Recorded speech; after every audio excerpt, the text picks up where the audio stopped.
Hi hello जय जगन्नाथ सांग मैंने आउ गोटे मिनी ब्लॉग को आपको बहुत बहुत स्वागत। ये सकाल सकाल उठिकिना मुझे देखो घर द्वार मोर पोछापोछि करदे कारण आज हूँ धनु संक्रांति। तो ये गाधे पाधे आसीगल तो ये बिस्किट आउ चा खाई नौ तो बहुत ठंडा हो। तो ये देखो निआ पई हो जाऊँ आम समस्ते मिसिकिना बहुत ही ठंडा। तो ये ब्रेकफास्ट बन नेली मुझे चकुड़ी। तो हजबैंड चकुड़ी खाइबे पिठा बहुत पसंद।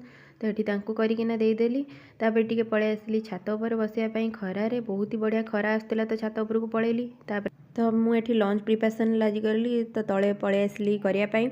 तो ये बन कोबी ग्रीन मटर आलू तरकारी आउ साग बन नहीं। तो ये आरुष को नहीं आसली छात उपरको खुआपाई खरारे।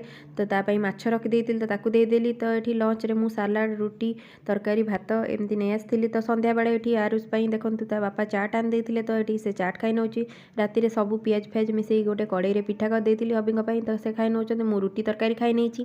जदि वीडियोटी भल लगे लाइक शेयर निश्चय करेंगे। जय जगन्नाथ।